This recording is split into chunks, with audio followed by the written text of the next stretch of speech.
Huntsville City FC kicking off their 2025 campaign, and fans will be packing their way into Wicks Family Field. But in a few years, those fans who will be packing the stands tonight may be talking about a few homegrown players in the coming years. It's important to know how to ride a bike properly, like making sure you have the proper safety materials, like a helmet, and also making sure that your bike is properly maintained. Those tips and more are what kids are learning at today's bicycle rodeo. If you're anything like me, TikTok is one of your most used apps on your phone. But after this week, if the ban is really implemented, that may not be the case. And people across the country and here in Huntsville had mixed emotions about it. 60 years of memories gone in just 60 seconds. That's how the family of this home describes their feeling as they continue to recover whatever memories they can of their childhood home. The Talladega Superspeedway is one of the crown jewels of NASCAR, but what makes the experience full for the fans is the chaos which comes from the crowds. For some reason, I'm agreeing to this. We are about to go through a portion of the Dead Water Bayou. I'm gonna try to describe it to you.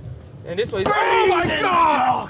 Hello! Accept your place near the death of infinity. I don't want to. Just in case you wanted to check out the Coleman Chris Kindle Mark this season, it's open until December 23rd. From Coleman, Gabe Glassman, Fox 54 News! And if you yourself want to get involved in Love Luggage, you can check out Unclaimed Baggage's Labor Day event ending on Monday. Hundreds of fishermen will be sitting in boats just like this one over the weekend in Ditto Landing as they compete in a final round of a championship tournament. This facility currently houses 2 full-size rinks, but an expansion would mean a 3rd full-size rink and a 4th sheet of ice, smaller, but its primary use would be for curling. Soon enough, A&M Bulldog fans will be packing the stands here at Lewis Cruz Stadium for the home opener, which is set for September 7th against Kentucky State. Everything is set for the 5th season of Rocket City Trash Pandas baseball in Madison. But city and team officials are going into the new season with question marks surrounding Toyota Field. The sounds of baseball are almost as beautiful as the game itself, especially on opening day. But the Trash Pandas and Madison officials lead off their 5th season with uncertainty about the future of their home field. This city, this area is growing. You know, Toyota Field needs to grow with it. Really trying to look at what's the best value for our taxpayers, balancing that with what the ball team needs and what we're required to do. Team reps still hope the Madison City Council will sign off on option 3, which would bring a 4-story VIP lounge to the ballpark. We're hoping that it's a 4-story. Our hospitality areas are what sells out the most. You know, sometimes we don't sell out all of our, field level seats. For the most part, the hospitality areas are sold, and this the new addition of the 4 stories would be mostly hospitality. But the City Council isn't on the same page. We just don't see option 3 as a viable path forward. Really don't have the support with council nor the citizens on that path forward. So we're in discussions with Ball Corps, working to see what we can do to make option 1 or 2 the best path forward. The team says there will likely be some work done while the season progresses. Option 1 and option 2 being worked on by the architects. The dates on that data coming back, which will give us some of the better cost information.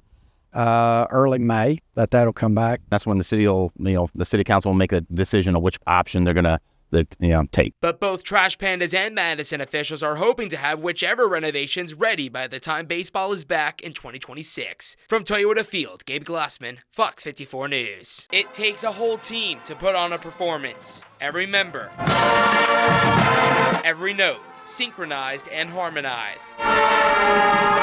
And all set to the pulse-pounding rhythm of these guys. In Albertville, home to about 23,000 people, there's an awfully good chance your neighbor has a kid in the massive 350-member Aggie Band. I think it speaks for itself that we have as many students in the band program as we do. I feel like we have a very high standard that we try to achieve here. We have high expectations. The expectations are there every time they take the stage, step on the field, or march down the street. We're getting ready for football games in the fall. Our jazz band has been on a whirlwind tour all throughout the holidays. I think we did 7 or 8 different concerts throughout the community. So we have different entities within the band that are getting performing. But these year-round performances take plenty of prep work. It's not really to show the performance of our band.